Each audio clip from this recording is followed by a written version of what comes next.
नमस्कार सभी बीएसटीसी एवं पीटीटी की तैयारी करने वाले अभ्यर्थियों का एग्जाम टॉप 2 क्लासेस में स्वागत है। साथियों, आज का टॉपिक रहने वाला है राजस्थान की नदियां और झीलें। इनसे संबंधित जितने भी इंपॉर्टेंट प्रश्न आज इसी क्लास में कंप्लीट करने वाले, तो बने रहिए क्लास के अंत तक। बढ़ते हैं आगे। देखिए, आपके सामने सबसे पहले क्वेश्चन उपस्थित हुआ है। आपको स्क्रीन पर क्वेश्चन नजर आ रहा होगा। देखिए, निम्नांकित नदियों में से राजस्थान में कौन सी रूढ़ित सरिता कहलाती है। आपके सामने 4 विकल्प में से नदियां दी हुई है और इनमें से आपको बताना है कि कौन सी नदी रूढ़ित सरिता कहलाती है। देखो, विकल्प ए में दिया हुआ है वाकल, विकल्प बी में खारी नदी, विकल्प सी में बाणगंगा नदी और विकल्प डी में कोठारी नदी। 4 ऑप्शन में से करेक्ट आंसर रहने वाला है, बताइए फटाफट। तो करेक्ट आंसर हो जाएगा आपका सी, बाणगंगा, जिसे रूढ़ित सरिता कहा जाता है। और देखिए, बाणगंगा का उद्गम स्थान कहाँ से है? बैराट की पहाड़ियां जयपुर से। अगला क्वेश्चन है, वह नदी, ये क्वेश्चन ध्यान से देखना, वह नदी राजस्थान में दक्षिण से प्रवेश करने के बाद पश्चिम की ओर बहती हुई पुनः दक्षिण की ओर मुड़ जाती है। बताना है कि वह एक ऐसी नदी है जो दक्षिण से प्रवेश करने के उपरांत पश्चिम की ओर बहती है और पश्चिम के बहने के बाद पुनः वापस दक्षिण की ओर मुड़ जाती है। वह नदी कौन सी है? देखो, 4 ऑप्शन आपके सामने उपस्थित है। 4 विकल्प में से देखिए करेक्ट कौन सा होने वाला है। देखिए, विकल्प ए में माही नदी है, विकल्प बी में काली सिंध, विकल्प सी में संबल और विकल्प डी में लूनी। तो करेक्ट आंसर आएगा आपका विकल्प सी, विकल्प ए, माही नदी। माही नदी इसका सही उत्तर हो जाएगा। देखिए, राजस्थान में माही नदी का प्रवेश में कौन सा स्थान रहेगा? राजस्थान में प्रवेश माही नदी बांसवाड़ा के गांव, एक खादू गांव है, वहां से प्रवेश करती है राजस्थान में माही नदी। अब कर्क रेखा को 2 बार काटती है, वो कौन सी नदी है? माही नदी। ऐसे भी प्रश्न बन सकता है कि राजस्थान में कर्क रेखा को 2 बार काटने वाली नदी कौन सी है? तो अभी करेक्ट आंसर कौन सा रहेगा? माही नदी रहने वाला है।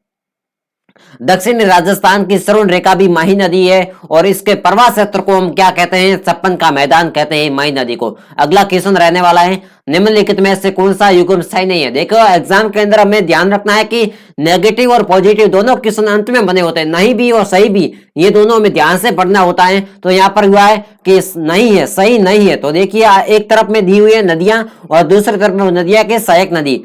तो आपको इसमें से कौन सा एक युग्म ऐसा है जो सहायक नदी का आगे नदी भी नहीं है? देखिए, विकल्प ए में काली सिंध निवास, विकल्प बी बनास, सहायक नदी सागी, विकल्प सी माही और सहायक नदी साप, विकल्प डी साबरमती और विकल्प में सहायक नदी हो गई वाकल।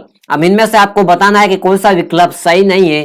तो इनका करेक्ट आंसर बी रहेगा, क्योंकि सागी सहायक नदी है, यह लूनी नदी की सहायक नदी है, बनास की नहीं। तो ये यहाँ पर ऑप्शन सही हो जाएगा। अगला प्रश्न रहेगा, निम्न में से एक असत्य पता कीजिए। आपको एक असत्य का बताना, कौन सी इसमें से ऑप्शन विकल्प है जो असत्य है। देखो, बनास, संबल, बाणगंगा नदियां बंगाल की खाड़ी में गिरती है।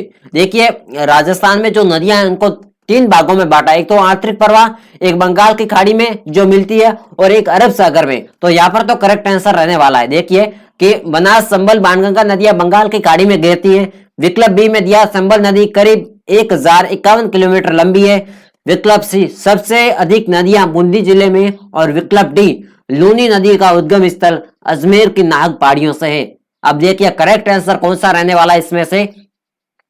तो करेक्ट आंसर 4th प्रश्न का सही उत्तर हो जाएगा विकल्प सी। ये असत्य है, क्योंकि सबसे अधिक नदियां बूंदी जिले में नहीं है। ये बूंदी जिले में नहीं है, क्यों? सबसे अधिक नदियां उदयपुर जिले में। तो यहाँ पर आंसर असत्य की लाइन कौन सी है? विकल्प सी वाली। ओके, बाकी सब व्यवस्थित है कि संबल नदी का लंबी कितनी है? 1051 किलोमीटर सही है।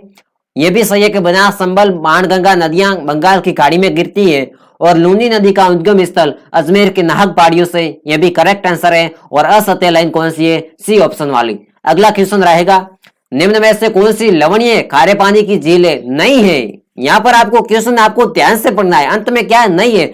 क्योंकि कुछ स्टूडेंट ऐसे है कि यहाँ पूरा क्वेश्चन पढ़ते भी नहीं है और यहाँ तक पढ़ लिया कि निम्न में से लवणीय खारे पानी की झील है, अब नहीं पढ़ा है। यहाँ पर ऑप्शन में क्या दिया है? नहीं है। तो यहाँ पर गड़बड़ हो जाती है।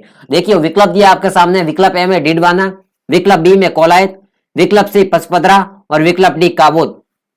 4 ऑप्शन आपके सामने उपस्थित है। 5वें क्वेश्चन का फटाफट उत्तर बताइए। तो करेक्ट आंसर रहने वाला है कोलायत। ये साथियों खारे पानी की झील नहीं है, मीठे पानी की झील है। और बाकी डीडवाना, पचपदरा, कावोद, ये सभी झीलें किसकी है? मतलब लवणीय युक्त झीलें, खारे पानी की झीलें। अब आपको बता दूं ये कि आपसे प्रश्न पूछे कि राजस्थान में मीठे पानी की सबसे कृत्रिम झील कौन सी है, तो आपको बताना जैसमंद। कहां पर है? उदयपुर में। यह कंप्लीट हुआ।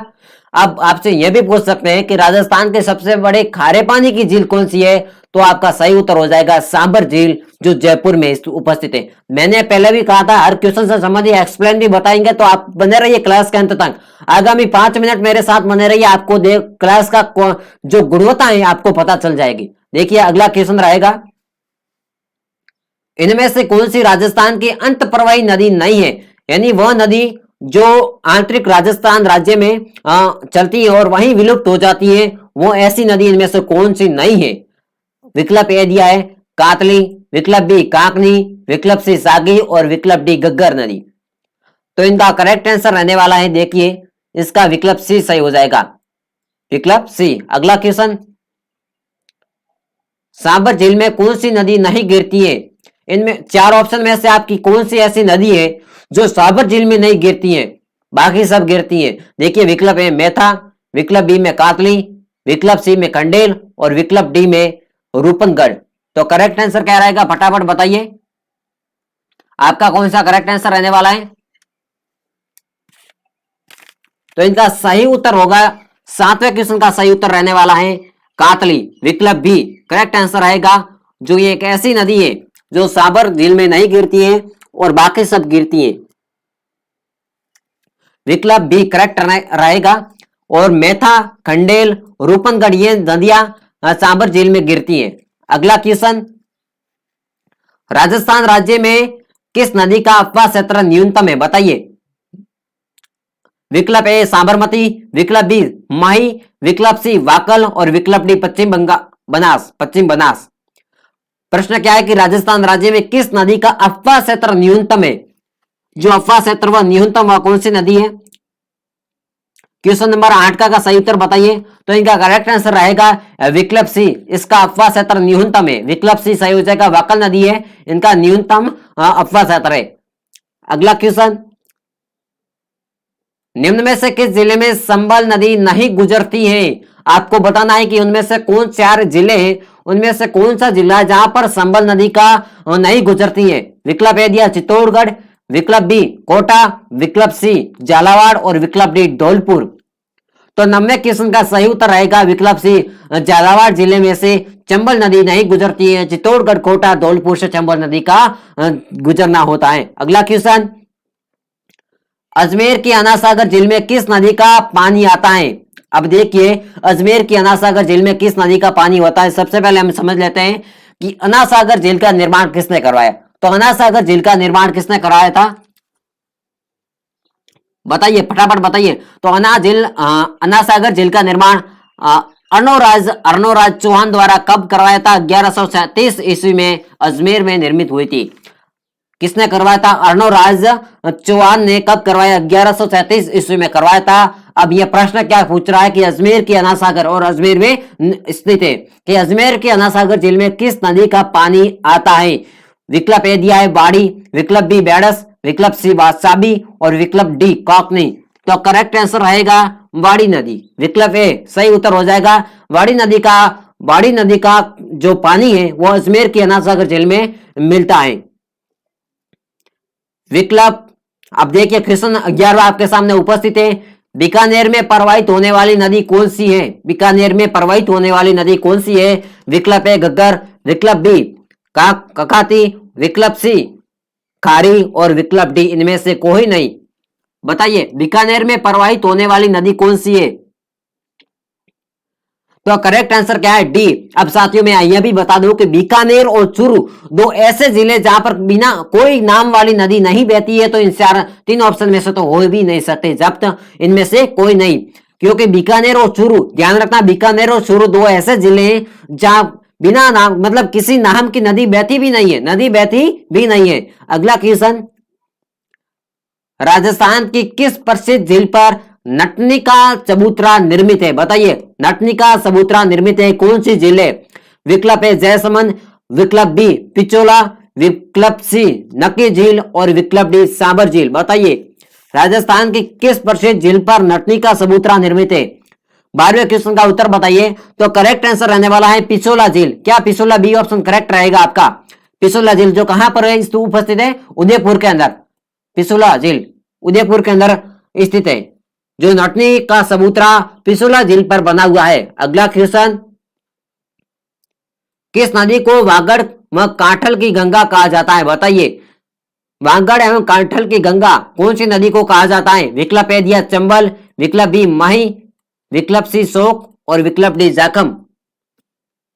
तो करेक्ट आंसर रहेगा विकल्प बी। विकल्प बी माही नदी को वागड़ एवं कांठल की गंगा कहा जाता है और ये कर्क रेखा को 2 बार काटती है। अगला क्वेश्चन 14वां, राजस्थान में नमक उत्पादन कहां जाता है, यानी राजस्थान में नमक उत्पादन कहां होता है, कौन सी झील में होता है? विकल्प ए सांबर झील, विकल्प बी लुनक रणसर, विकल्प सी डीडवाना और विकल्प डी उक्त सभी, बताइए। तो करेक्ट आंसर आएगा सभी जिलों में से नमक उत्पादन होता है। अगला क्वेश्चन, संबल, बेतवा, केन किसकी सहायक नदियां हैं? विकल्प ए गंगा, विकल्प बी महानदी, विकल्प सी सतलज एवं विकल्प डी यमुना।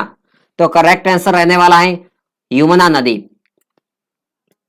अब देखिए 1 लाइनर क्वेश्चन है, कोई भी पीछे क्वेश्चन छूटा है तो यहां पर कंप्लीट हो जाएगा, आप ध्यान से देखना। प्रमुख बारहमासी नदी कौन कौन सी, आपसे यदि विकल्प में पूछे तो करेक्ट आंसर आपका हो जाएगा माही एवं चंबल नदी। ये 12मासी नदी है, 12 महीना में लगातार बहने वाली है, कंटिन्यू नदी, कंटिन्यू रिवर, ठीक है। अब देखिए प्रमुख बरसाती नदियां लूनी व बनास नदी। लूनी व बनास नदी है बरसाती नदियां, जब बरसात होती है तभी बहती है। अगला क्वेश्चन देखिए, राज्य में पूर्णत बहने वाली सबसे लंबी तथा सर्वाधिक जल ग्रहण क्षेत्र वाली नदी कौन सी है? तो करेक्ट आंसर आपका रहेगा बनास नदी। राज्य की सबसे लंबी नदी व सर्वाधिक सतह जल वाली नदी कौन सी है? तो चंबल हो जाएगा करेक्ट आंसर। अब आपको ध्यान रखना है कि राज्य में कोटा संभाग में सर्वाधिक नदियां, यदि जिला आपसे पूछे तो उदयपुर हो जाएगा सही। तो साथियों आज की क्लास हमने राजस्थान जीके की कंप्लीट की, जिसमें हमने देखा राजस्थान की नदियां व जिला। अब अगली क्लास में नया टॉपिक आएगा, तो बने रहिए हमारे साथ, मिलते हैं।